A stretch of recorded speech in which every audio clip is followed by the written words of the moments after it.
The blizzard had been raging for 3 days when Ethan Foster heard the dogs barking with unusual urgency near the front gate of his ranch, and something in their frantic tone made him grab his coat and venture out into the howling white darkness, despite every instinct telling him to stay by the fire.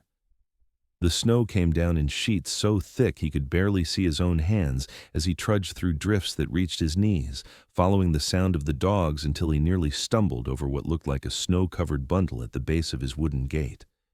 His heart seized when he realized it was a person, a woman, curled on her side with her face pale as death and her lips tinged blue.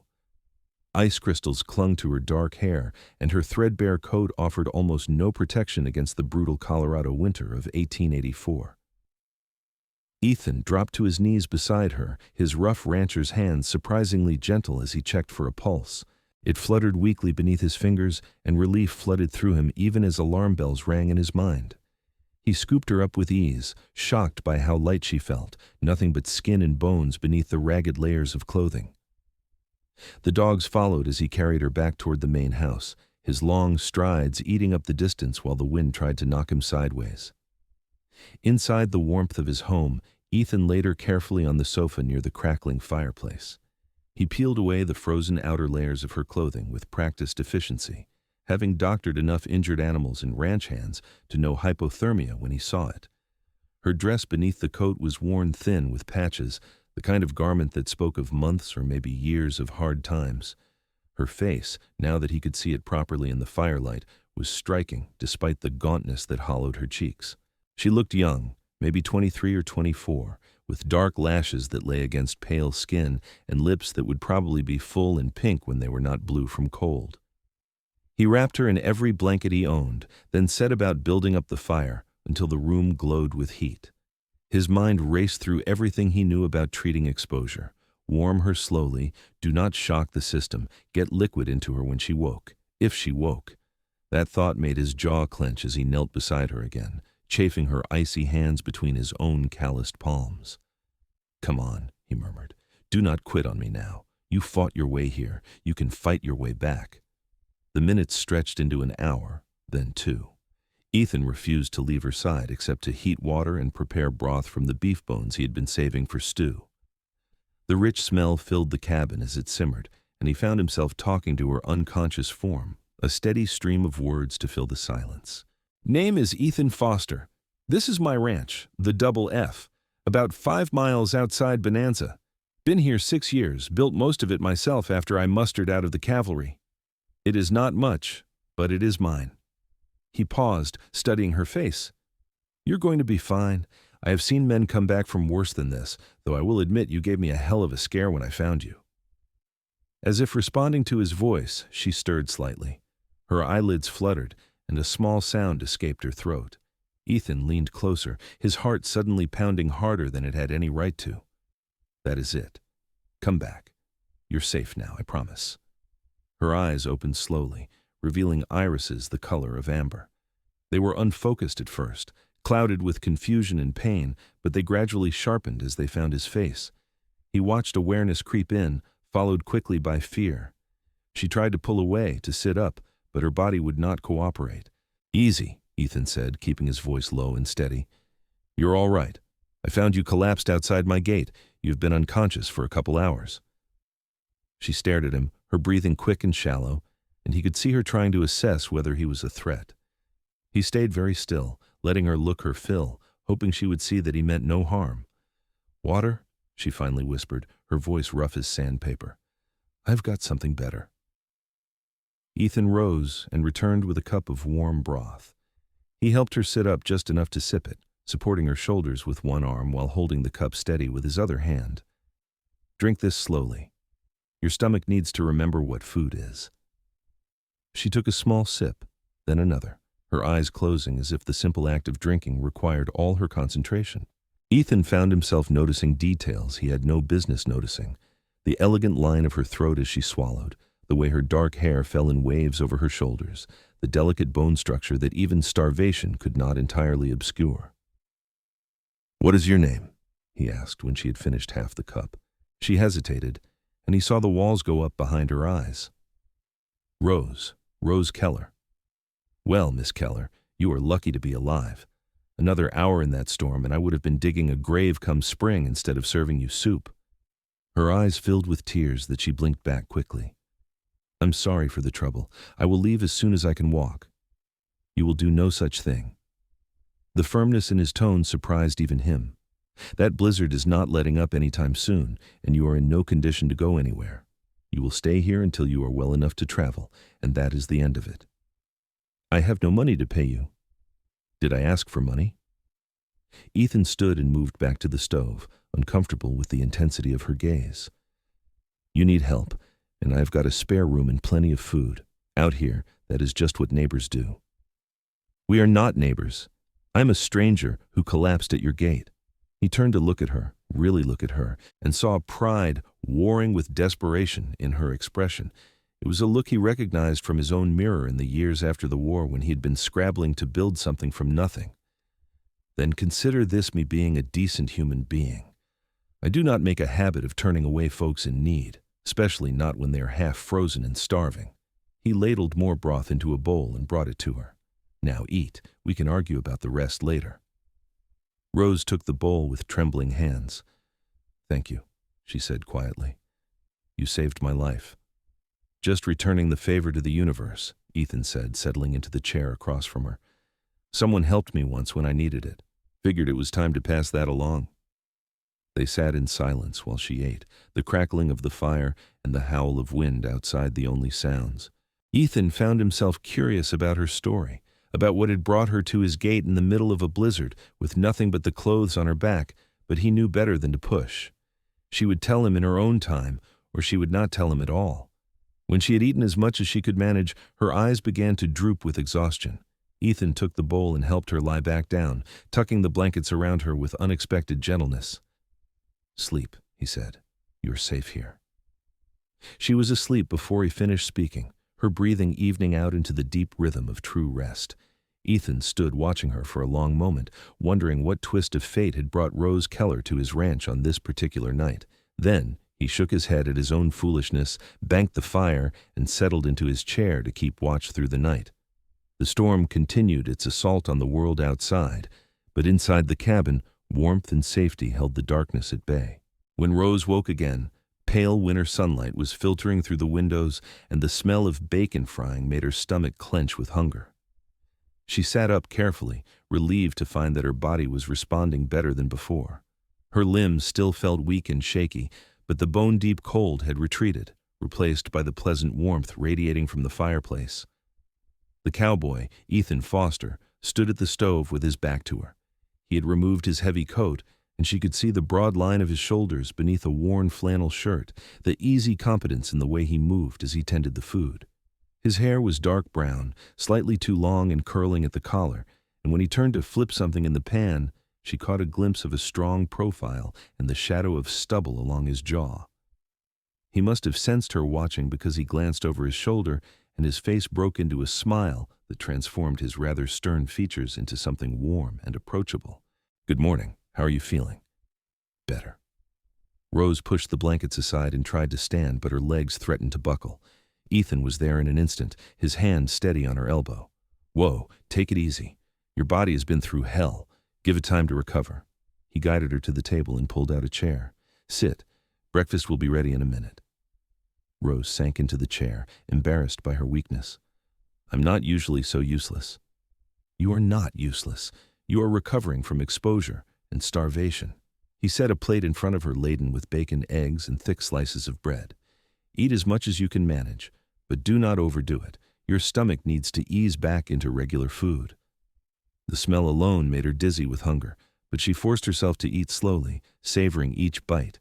It had been so long since she had eaten a proper meal that her eyes burned with tears of gratitude. Ethan sat across from her with his own plate, eating with the single-minded focus of a man who had earned his meal through hard work. "The storm has passed," he said between bites, "but it left behind at least 2 feet of snow. The roads will not be passable for days." Rose felt a pang of guilt. "I'm keeping you from your work. The cattle are in the south pasture where there's some shelter, and I got the horses into the barn before the worst of it hit. They will be fine for now." He studied her with those keen blue eyes. "What I'm more concerned about is your story. Where were you headed in the middle of a blizzard? She had known this question would come, but that did not make it easier to answer. Rose set down her fork and folded her hands in her lap, gathering her courage. I was trying to reach Denver. I heard there might be work there for women, respectable work in shops or as governesses. She paused, choosing her words carefully. I've been traveling for 3 weeks. I ran out of money 2 days outside of Bonanza. I thought I could make it to town, but the storm came up so fast. 3 weeks from where? Kansas, a town called Millbrook. Rose's voice dropped. My father died 6 months ago. He left debts I could not pay. The bank took our farm, and there was nothing left. No family, no prospects. I decided to head west and start over. Ethan's expression softened with understanding. I'm sorry about your father. Thank you. He was a good man, just unlucky. Bad harvests. Then he got sick. She forced herself to meet Ethan's eyes. I'm not looking for charity or pity. I just need a chance to get back on my feet. If you could spare some work, I could earn my keep until the road's clear. I can cook, clean, mend clothes. I grew up on a farm, so I know my way around animals. Can you ride? The question surprised her. Yes, my father taught me when I was young. Ethan leaned back in his chair, studying her thoughtfully. I could use an extra pair of hands around here. The ranch is not huge, but it is more than one person can manage properly. I usually hire a hand or two in the spring, but they drift off come winter. He paused. I will make you a deal. You stay through the winter, help with the cooking and the lighter chores while you build your strength back up. Come spring, if you still want to head to Denver, I will give you wages and a horse to get you there. If you decide you like it here, we can talk about more permanent arrangements. Rose's heart leapt with hope, but caution held her back. That is very generous, but what will people say? A single woman staying with a single man? Let them say what they want. Anyone who knows me knows my character, and anyone who does not can mind their own business. Ethan's jaw set in a stubborn line. Besides, the nearest neighbor is 3 miles away, and most folks in Bonanza are too busy surviving to worry about gossip. But if it makes you feel better, I will spread the word that I hired you as my housekeeper. That is respectable enough work. It was more than she had dared hope for, more kindness than she had encountered in months of hard traveling. Rose felt her throat tighten with emotion. I do not know what to say. Yes, thank you. I will work hard, I promise. I know you will. Ethan smiled, and Rose felt an unexpected flutter in her chest. Now finish your breakfast, then I will show you around the place and get you settled in the spare room properly. The next few days fell into an easy rhythm. Rose's strength returned gradually under the influence of regular meals and warmth. She insisted on earning her keep despite Ethan's protests, taking over the cooking and cleaning with an efficiency that clearly impressed him. The cabin had the neglected air of a bachelor's quarters, and she took satisfaction in bringing order to the chaos. Ethan spent his days checking on the livestock and doing the necessary repairs around the ranch. He came in each evening with his coat covered in snow and his cheeks ruddy from the cold, and Rose found herself looking forward to those moments when he stomped his boots at the door and called out a greeting. They would eat dinner together at the small table, talking about the day's work or the latest news from town when Ethan made his weekly trip to Bonanza for supplies. She learned that he was 28, that he had served in the cavalry during the Indian Wars before growing disillusioned with the Army's treatment of the tribes. He had come to Colorado looking for a fresh start and a chance to build something with his own hands. He was quiet by nature, but had a dry sense of humor that surprised her into laughter when she least expected it. He was patient with the animals, fair in his dealings with the few people who crossed his path, and unfailingly kind to her in ways both large and small. Rose found herself watching him when she thought he was not looking, noticing the play of muscles beneath his shirt when he chopped wood, the way his eyes crinkled at the corners when he smiled, the gentleness in his rough hands when he handled a newborn calf. She told herself it was simple gratitude, nothing more, but her heart knew she was lying. 2 weeks after her arrival, Rose woke to find the sun shining bright and clear through her window. She dressed quickly and emerged from her room to find Ethan already up and making coffee. Morning, he said, glancing at her with an easy smile that had become familiar. Storm broke for good. I thought I might ride into town today, check on things, and pick up supplies. Would you like to come along? Rose hesitated. She had been content in the cocoon of the ranch, but she knew she could not hide forever. I suppose I should. I will need to start looking presentable if I am going to be your housekeeper. You look fine, Ethan said, then seemed to realize how that sounded and cleared his throat. I mean, you do not need to worry. But it would do you good to get out, meet some folks.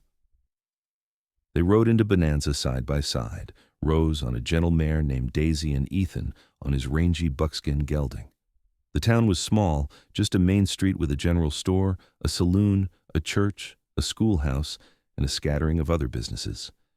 People nodded to Ethan as they rode past, their eyes curious when they landed on Rose. At the general store, Ethan introduced her to the proprietor, a round-faced man named Henry Briggs, who shook her hand warmly and welcomed her to Bonanza. His wife, Martha, came out from the back room, a plump woman with kind eyes who immediately took Rose under her wing.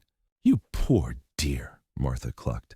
"We heard about how Ethan found you in the snow. You're lucky to be alive. That man is a saint, an absolute saint." Rose felt her cheeks warm. "He has been very kind." "Kind does not begin to cover it." Martha shot Ethan a fond look. "He helped our son when he broke his leg last summer. Would not take a penny for all the work he did around our place while the boy healed.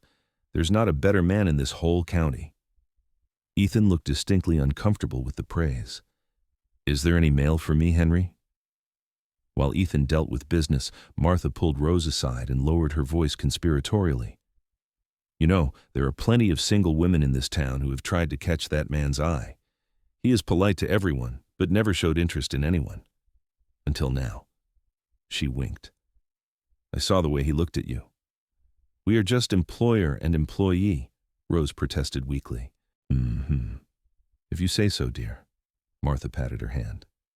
"But mark my words, something special is brewing between you two. I have been married 32 years, and I know the signs." Rose did not know what to say to that, so she was relieved when Ethan finished his business, and they could make their escape. As they loaded supplies into the saddlebags, a woman approached them. She was beautiful in a sharp, calculating way, with blonde hair and fashionable clothes that seemed out of place in the rough mining town. "Ethan Foster," she said in a honeyed voice. "I heard you were in town. And who is this?" "Miss Keller, this is Judith Hawthorne. She runs the boarding house. Judith, Rose Keller, my new housekeeper." Judith's eyes narrowed as she took in Rose's appearance. "Housekeeper? How convenient." Her tone made it clear she thought it was anything but. "I suppose congratulations are in order. You finally found someone willing to keep house for you in that isolated ranch of yours." "I found someone who needed work and I needed help. Seems like a fair arrangement to me," Ethan said evenly. "Of course." Judith's smile did not reach her eyes. "Well, I am sure Miss Keller will find our little town quite welcoming, though she should know that winter nights on an isolated ranch can be terribly lonely. Is that not right, Ethan?" Rose felt her temper flare at the implication in Judith's words, but before she could respond, Ethan stepped forward with a coldness in his expression that she had never seen before. "My personal life is none of your concern, Judith, and it never has been. Rose is under my protection, which means she is under my good name. I suggest you remember that before you start spreading gossip that could harm either of us." Judith's face flushed with anger, but she recovered quickly. "Of course, I meant no offense." She turned and walked away, her back rigid with indignation. Rose waited until they were riding back to the ranch before she spoke. "I am sorry if I caused trouble between you and that woman." "You did not cause anything. Judith has been chasing after me since I arrived in Bonanza, and she does not take rejection well." Ethan glanced at her.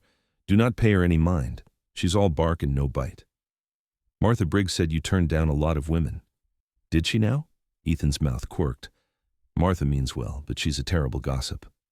"So it is not true?" "I did not say that." He was quiet for a moment, his eyes on the snow-covered landscape ahead. "I have been on my own for a long time. After the war, after everything I saw, I was not fit company for anyone. Building the ranch gave me purpose, something to focus on besides the nightmares, but it also meant I kept to myself more than was probably healthy."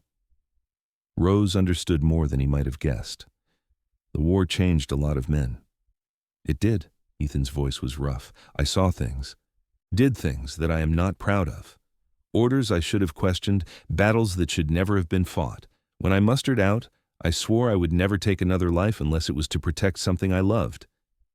He looked at her then, really looked at her, and Rose felt the intensity of his gaze all the way to her bones. "I built the ranch to prove to myself that I could create something instead of destroying it. But somewhere along the way, I forgot that a ranch is not the same as a home. What is the difference? A home has people in it, people you care about. A ranch is just land and buildings without that." They rode the rest of the way in silence, but it was a comfortable silence, the kind shared between two people who understood each other. When they reached the ranch and Ethan helped her down from her horse, his hands lingered at her waist for just a moment longer than necessary. Rose looked up into his eyes and saw something there that made her breath catch. Whatever was happening between them, it was more than just gratitude or convenience. It was something deeper, something that scared and excited her in equal measure. That night, as Rose prepared dinner, Ethan came in from the barn with news. "One of the cows is about to calf. It is her first time and she is struggling. I'm going to need to stay with her through the night." "I will come with you," Rose said immediately. "You do not have to do that. It is going to be cold and probably messy." "I told you I grew up on a farm. I have helped with more than my share of difficult births." She met his surprised look with determination. "You hired me to help, so let me help." A slow smile spread across Ethan's face. "All right then, bundle up warm. We are in for a long night." They settled into the barn with blankets and a lantern, taking turns watching the laboring cow. Rose found herself fascinated by Ethan's patience and gentleness as he examined the animal and made adjustments to help the calf along. His hands, so large and rough, were incredibly careful and sure. "You are good at this," she said softly. "I have had practice, lost a few in the early days before I learned what to look for." He glanced at her. "Your father must have taught you well. You have good instincts." He did. He said a good farmer knows his land and his animals like he knows his own family. Rose smiled at the memory. "He would have liked you." "Yeah? Yeah, he always said you could judge a man by how he treated animals and people weaker than himself. You would have passed his test with flying colors." They talked quietly through the long hours, sharing stories about their pasts. Rose told him about growing up on the farm, about her mother who had died when she was 12, and how she had taken over running the household while her father worked the land. Ethan talked about his childhood in Missouri, about joining the Army at 19 full of patriotic fervor and emerging 6 years later with that fervor shattered by reality. "I thought I was fighting for something noble," he said, his voice distant. "Protection, expansion, civilization. But what I saw was just people being driven from their homes, families destroyed, a way of life ground into dust. The men I fought alongside were brave and loyal, but we were serving something that was not right. I realized that too late to change anything, but not too late to change myself. That is why you left. That is why I left." He looked at her. "I wanted to build instead of tear down. I wanted to make something that would last, something I could be proud of. You have done that. The ranch is beautiful. The ranch is a start." His eyes held hers in the lamplight. "But Martha Briggs was right about one thing. It has been lonely." Before Rose could respond, the cow let out a low sound, and Ethan turned his attention back to her. Within minutes, the calf was born in a slippery rush, and they worked together to clean it and ensure it was breathing properly. The mother immediately began licking her baby, and the calf struggled to its feet on wobbly legs, searching for its first meal. "There you go," Ethan said with satisfaction. "Another healthy one for the herd." Rose found herself grinning with the simple joy of new life. "He is beautiful." "She," Ethan corrected. "And yes, she is." But when Rose looked up, she found Ethan was not looking at the calf. He was looking at her, and the expression on his face made her heart stutter. For a long moment they stood there in the warm barn with the smell of hay and animals around them, the lantern casting dancing shadows on the walls, and something unspoken passed between them. Ethan reached out slowly, giving her plenty of time to pull away, and brushed a strand of hair from her face. His fingers were gentle, barely a whisper of touch against her skin, but Rose felt it everywhere. "Rose," he said, his voice rough, "I need to tell you something." "What?" "I'm falling for you." Hell, I think I already fell, that first night when you looked at me with those eyes, and I knew I would do anything to keep you safe. He took a breath. I know it is too soon. I know you have been through too much. And I know you might not feel the same way. But I cannot keep it to myself anymore. You deserve to know the truth. Rose's breath caught in her throat. She had known on some level that her feelings were not one-sided, but hearing him say the words out loud was different. It made it real, made it something she had to acknowledge and respond to. I feel it too, she whispered. I've been trying to tell myself it was just gratitude, but it is more than that. When I am with you, I feel safe. I feel seen. I feel like maybe I could have a future worth living. Ethan cupped her face in his hands, his thumbs stroking her cheekbones. You can have anything you want, Rose. If you want to stay here with me, I swear I will spend every day making sure you never regret it. If you still want to go to Denver in the spring, I will help you get there, and I will not hold it against you. But I need you to know that I am yours, if you will have me. Rose reached up and covered his hands with her own. Kiss me, she said, and then his lips were on hers, warm and firm and perfect. The kiss was gentle at first, almost tentative, as if he was afraid she might break. But Rose pressed closer, winding her arms around his neck, and the kiss deepened into something that stole her breath and made her heart soar. When they finally broke apart, both breathing hard, Ethan rested his forehead against hers. I have been wanting to do that since the day you woke up and looked at me like I had hung the moon, Rose laughed shakily. You saved my life. You did hang the moon as far as I am concerned. No. You saved your own life by being strong enough to make it to my gate. I just opened the door. They held each other in the barn while the new calf nursed and the night stretched on around them, and Rose felt something settle deep in her chest. For the first time since her father died, she felt like she was home. The winter deepened, but inside the walls of the Double F Ranch, spring seemed to bloom. Rose and Ethan fell into a new rhythm, one that included stolen kisses in the barn and long evenings sitting close by the fire. They talked about everything and nothing, learning the small details that built intimacy, how Ethan liked his coffee strong and black, how Rose hummed when she was concentrating, how they both preferred early mornings and quiet evenings. Rose's body filled out as regular meals erased the evidence of starvation, and her confidence grew as she proved her worth around the ranch. She could handle most of the animals now, could muck out stalls and mend tack and ride fence lines beside Ethan without faltering. He treated her as an equal partner, asking her opinion on decisions about the ranch and listening carefully to her suggestions. One February morning, Ethan came into the kitchen with an unusual nervousness about him. Rose looked up from the bread she was kneading and raised an eyebrow. What is wrong? Nothing is wrong. He shifted his weight. I just wanted to talk to you about something. Rose wiped the flour from her hands and gave him her full attention. All right. Spring is coming in a couple months. When we made our agreement, I said you could go to Denver if you wanted. I need to know if that is still your plan. Rose's heart clenched. She had known this conversation was coming, but that did not make it easier. Is that what you want? For me to leave? God, no. The words burst out of him with fierce intensity. Rose, I want you to stay. I want you to marry me and make this ranch truly ours. I want to wake up next to you for the rest of my life and build something real together. He took a breath. But I will not trap you here. If you want to go, if you want to see what else is out there, I will understand. Rose closed the distance between them and took his face in her flour-dusted hands. You are an idiot, Ethan Foster. Do you really think I would trade what we have here for anything in Denver? I just needed to hear you say it. Then hear this. I love you.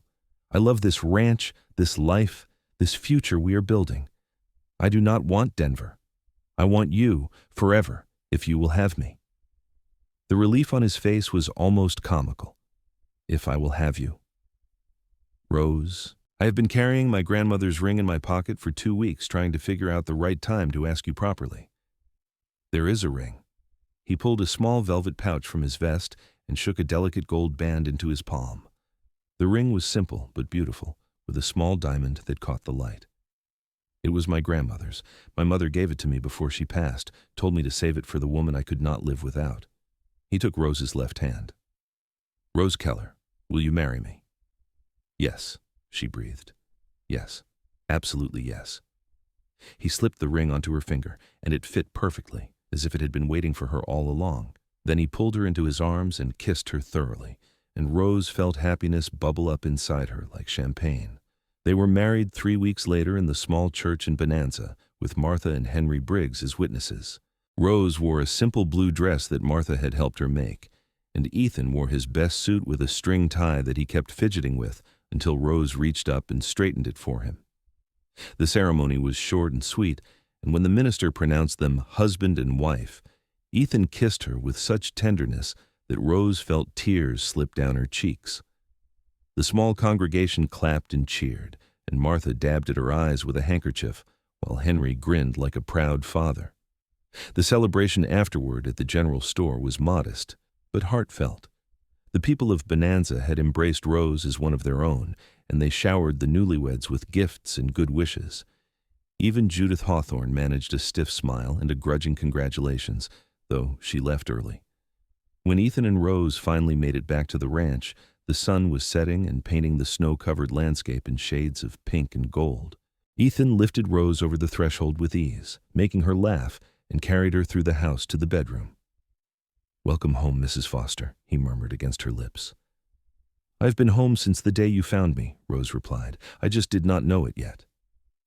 That night, as they came together as husband and wife, Rose marveled at the path that had led her to this moment. 6 months ago, she had been lost, alone and starving. Now she was cherished, loved, and building a life beyond her wildest dreams. Ethan was gentle and patient, making sure her first time was everything it should be, and afterward they lay tangled together beneath the quilts, talking softly and making plans for their future. Spring came early that year, melting the snow and revealing the brown earth beneath. Rose threw herself into preparing a garden, and Ethan hired 2 ranch hands to help with the spring work.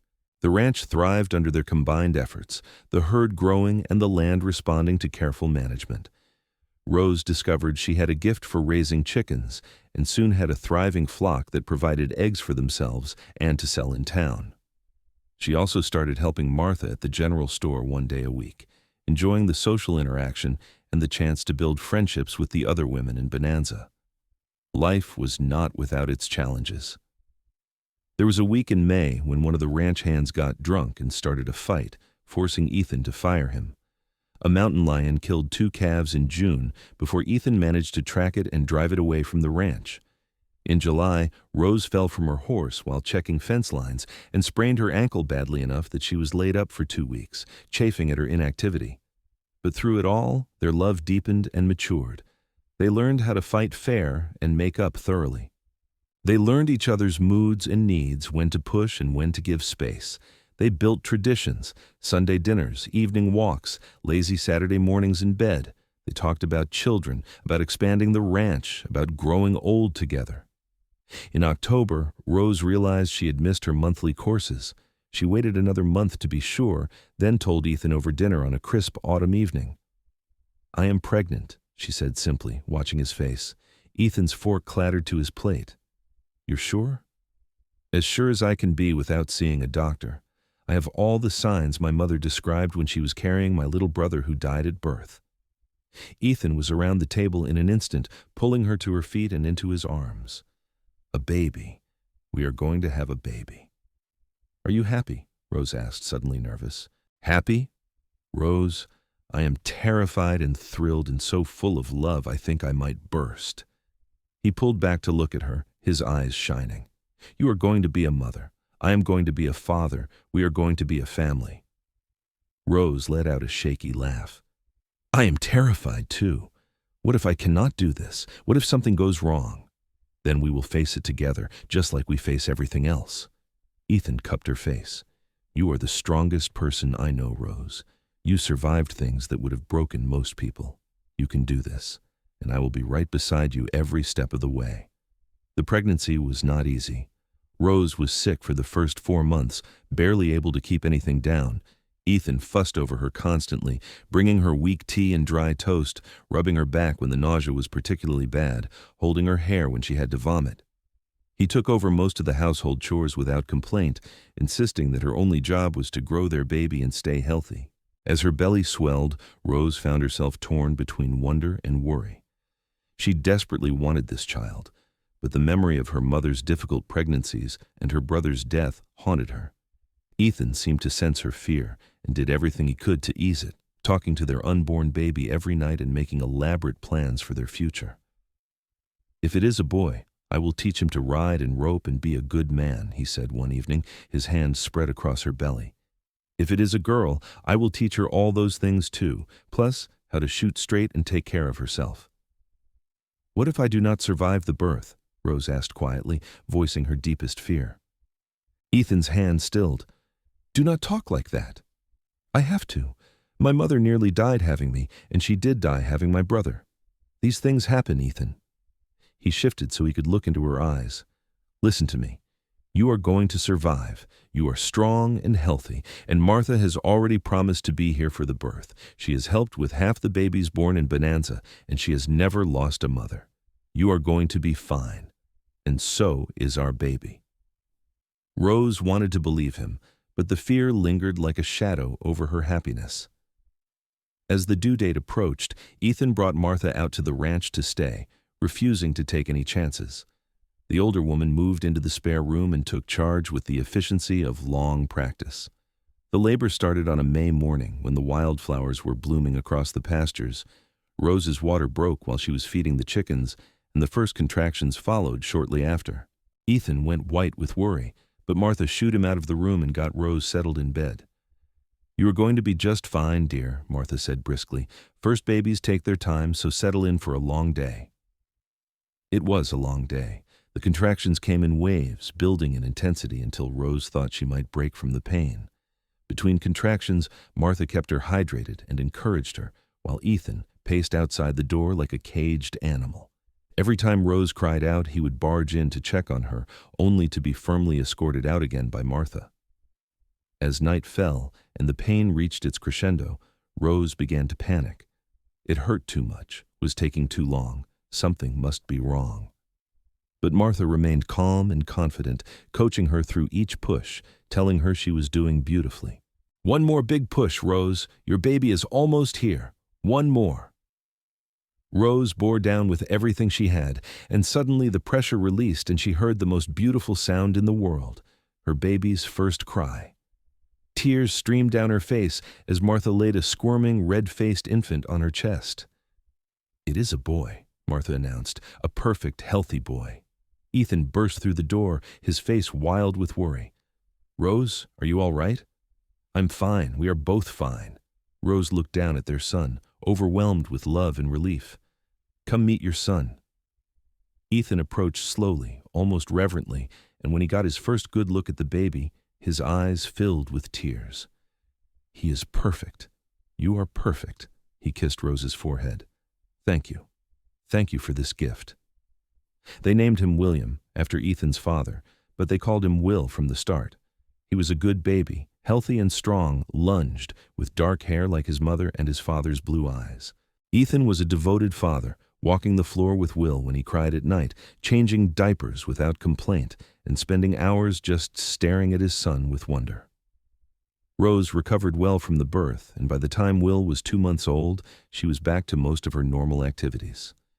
The ranch continued to prosper, and they hired another hand to help with the increased workload.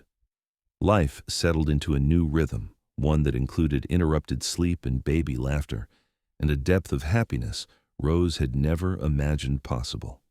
When Will was 6 months old, Ethan surprised Rose with a gift. He led her outside to the pasture where a beautiful paint mare stood, her coat gleaming in the sunlight.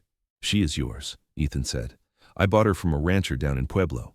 She is young but well-trained and gentle enough that you can ride her with Will when he gets bigger." Rose ran her hand along the mare's neck, charmed by the white blaze on her face. "What is her name?" "Whatever you want to call her." Rose thought for a moment. "Hope. I will call her Hope, because that is what I had lost when I found you, and what you gave back to me." Ethan pulled her close and kissed the top of her head. "You gave me hope too, Rose. You gave me everything." The years passed with the gentle rhythm of ranch life. Will grew into a sturdy toddler, then a bright-eyed boy who followed his father everywhere and asked 1,000 questions about everything.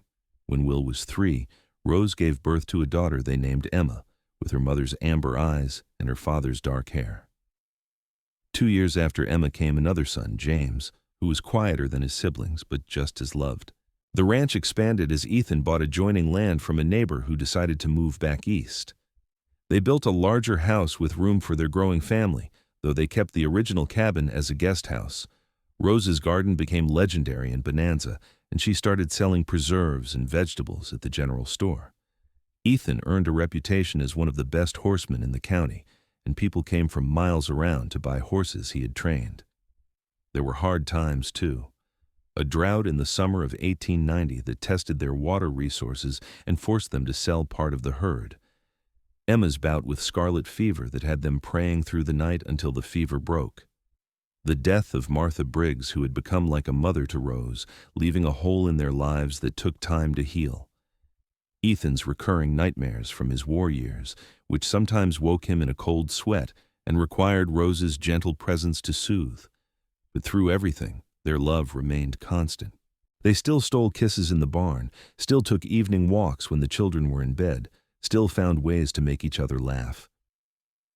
Ethan never stopped looking at Rose like she was the most precious thing in his world, and Rose never stopped feeling grateful for the day she had collapsed at his gate.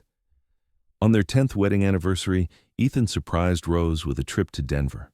It was her first time in the city, and she was overwhelmed by the noise and the crowds and the sheer size of everything. They stayed in a fancy hotel, ate in restaurants with tablecloths and multiple forks, and saw a play at the theater.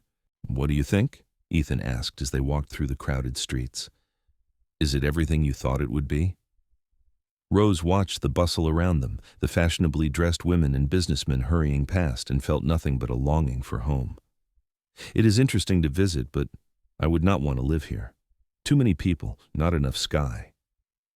Ethan grinned. "That is good, because I have no intention of leaving the ranch." "Neither do I. Our life is there, everything that matters." She squeezed his hand. "Thank you for bringing me here, though. It is nice to finally see the place I was trying to reach all those years ago." "Any regrets about not making it?" "Not a single one. If I had made it to Denver, I never would have found you. I would have missed out on the best thing that ever happened to me."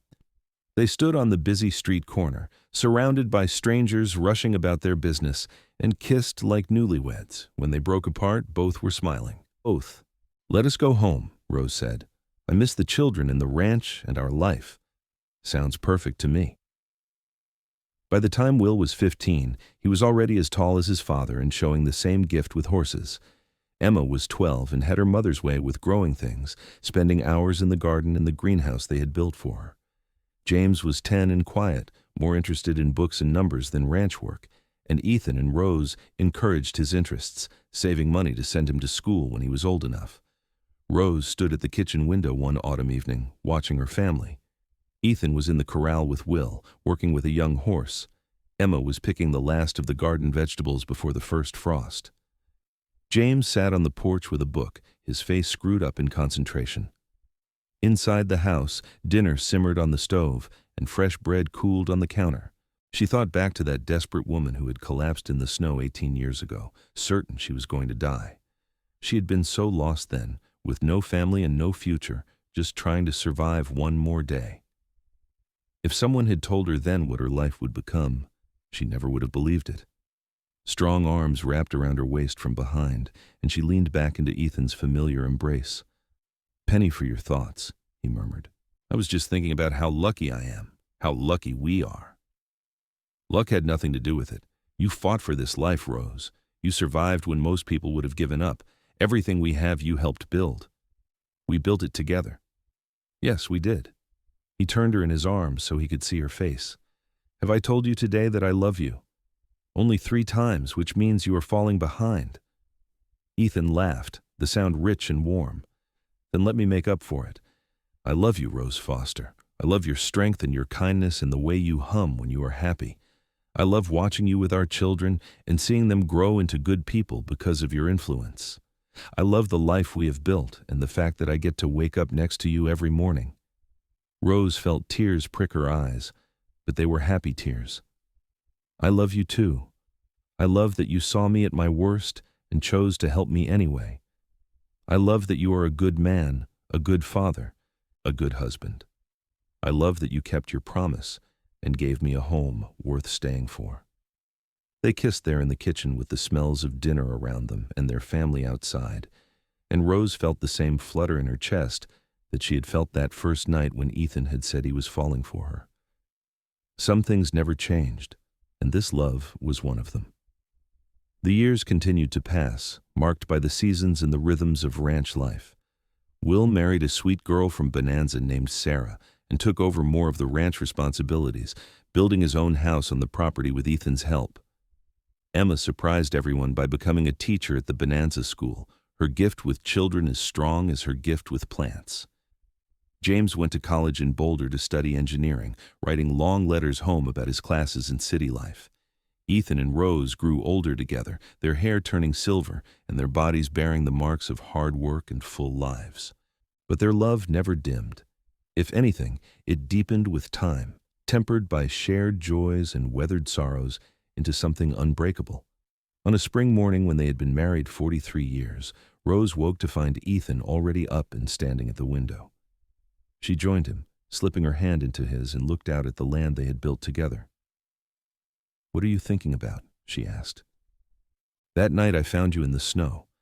I keep thinking about how close you came to dying, how easily I could have missed you in the storm. If the dogs had not barked, if I had not gone out when I did, you would not be here." His voice was rough with emotion. "I would not have had any of this." Rose tightened her grip on his hand. "But the dogs did bark, and you did go out, and I am here. We had all of this, Ethan. We raised 3 beautiful children. We built a ranch that will last for generations. We had a love that most people never find. That is what matters." "You are right." He turned to face her, cupping her weathered face in his still, strong hands. "I just want you to know that you have been the greatest blessing of my life. Every day with you has been a gift.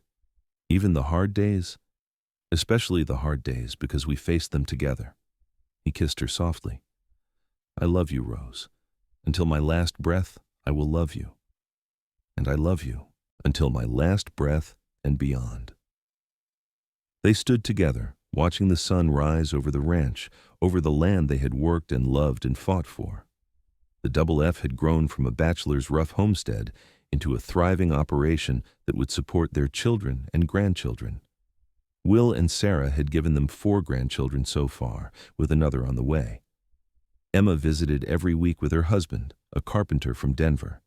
Even James came home for holidays, bringing stories of the wider world, but always glad to return to his roots. As Rose looked out at the blooming wildflowers and the horses grazing in the pasture, she felt overwhelming gratitude for the path her life had taken.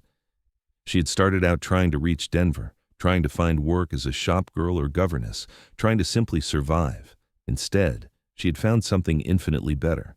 She had found love and purpose and a family. She had found home. Ethan pulled her closer, and she rested her head on his shoulder, feeling the steady beat of his heart. This man had saved her life in more ways than one. He had given her food and shelter when she was starving in the snow, but more than that, he had given her a reason to live. He had seen value in her when she had none left in herself. He had loved her when she felt unlovable, and she had done the same for him. She had taken the lonely cowboy building walls around his heart and taught him that he deserved happiness, that his past did not define his future, that love was worth the risk of pain. Together, they had healed each other's wounds and built something beautiful from their broken pieces. "Tell me again about the night we met," Rose said softly. Ethan smiled. He had told this story 100 times to their children and grandchildren, but he never tired of it. "It was the worst blizzard I had ever seen. The snow was coming down so thick I could barely see my hand in front of my face. The dog started barking like something was wrong, so I went out to check. And there you were, lying in the snow at my gate like you had been delivered there by fate itself. I thought I was going to die. So did I when I first saw you. You were so pale, so cold. But then I got you inside, and I saw how you fought to come back, how strong you were, even in that weakened state, and I knew you were going to make it." He paused. "I just did not know that you were going to change my entire life. For the better, I hope. For the infinitely better. You turned this ranch into a home and gave me a family I never thought I would have. You stood beside me through every challenge and celebrated every victory. You loved me when I did not deserve it and challenged me to be better than I was." He kissed the top of her head. "You are my everything, Rose." She tilted her face up to his. "And you are mine." They kissed in the morning light, and it felt the same as it had that first night in the barn when Ethan had confessed his feelings. The spark was still there, the connection that had drawn them together against all odds. Time had not diminished it, only deepened it into something rare and precious. Later that day, the whole family gathered for Sunday dinner, a tradition they had maintained for decades. The table was crowded with children and grandchildren, and the noise level was somewhere between cheerful and chaotic. Rose looked around at all the faces, seeing pieces of herself and Ethan in each one, and felt her heart swell with love. Will stood to make a toast. "To Mom and Dad, who have shown us all what real love looks like. You have built not just a ranch, but a legacy of kindness, hard work, and devotion. Everything we have, everything we are, we owe to your example." "Hear, hear," everyone chorused, raising their glasses. Rose felt tears slip down her cheeks, and she made no effort to hide them. These were happy tears, the tears of a woman who had been given far more than she ever dreamed possible. She looked at Ethan and found him watching her with such tenderness that her breath caught. "What did I do to deserve you?" she whispered. "You collapsed in the snow at my gate," he whispered back, "and I was lucky enough to find you." It was the truth, simple and profound. Rose had been at her lowest point, starving and freezing and alone, and she had stumbled to Ethan's ranch more by accident than design. But that accident had led to everything good in her life. It had led to love and family and a home that would endure for generations. As the dinner went on and the conversation flowed around them, Rose let herself relax into the joy of the moment. She held Ethan's hand beneath the table, their fingers intertwined the way their lives had been for more than 4 decades. Whatever time they had left, they would spend it together, just as they had spent every day since that snowy night when fate had brought them together. The sun set over the ranch, painting the sky in shades of pink and gold, and Rose felt at peace. She had traveled far from that desperate woman in the snow, but in all the ways that mattered, she had come home. Home to this ranch, this family, this man who had saved her and whom she had saved in return. Years from now, when their grandchildren told this story to their own children, they would talk about the blizzard and the rescue and the love that grew from it. They would talk about the Double F Ranch and the family that had built it. They would talk about Ethan and Rose Foster, the cowboy and the woman he found in the snow, whose love had created a legacy that would last forever. But for now, in this moment, Rose was content to simply hold her husband's hand and watch the sunset with her family around her. She had everything she needed, everything she had ever wanted, and it had all started because she had collapsed from hunger in the snow at his gate, and he had carried her in and cooked for her. Sometimes, Rose thought, the best love stories are the ones that begin with saving each other. And that is exactly what she and Ethan had done. They had saved each other, loved each other, and built a life together that proved that even in the harshest winters, hope and love can bloom. As night fell and the stars came out over the Colorado sky, Rose leaned against Ethan and smiled. Their story had started with her at her lowest and him offering help without expecting anything in return. It had grown into a partnership that weathered every storm. And it would end, whenever that day came, with 2 people who had loved each other well and left the world better than they found it. That, Rose thought, was the very best kind of love story. The kind that started with compassion, grew through shared struggles, and endured through all the seasons of life. The kind that created not just happiness for 2 people, but a foundation for generations to come. The kind of love story that began on a snowy night in 1884, when a starving woman collapsed at a cowboy's gate and he chose to carry her inside and care for her. That single act of kindness had changed both their lives forever, and the ripples of it would continue long after they were gone. And as Rose drifted off to sleep that night, safe in Ethan's arms just as she had been for 43 years, she whispered a prayer of gratitude for the blizzard that had driven her to his gate, for his compassion in helping her, and for the love that had grown from that desperate beginning into something eternal. Their love story was complete, every chapter written, every challenge overcome, every joy celebrated. It was a story of survival and hope, of two broken people finding wholeness in each other, of a love that had started in the coldest winter night and had warmed them for the rest of their lives. It was a story worth living, worth remembering, worth passing down through the generations.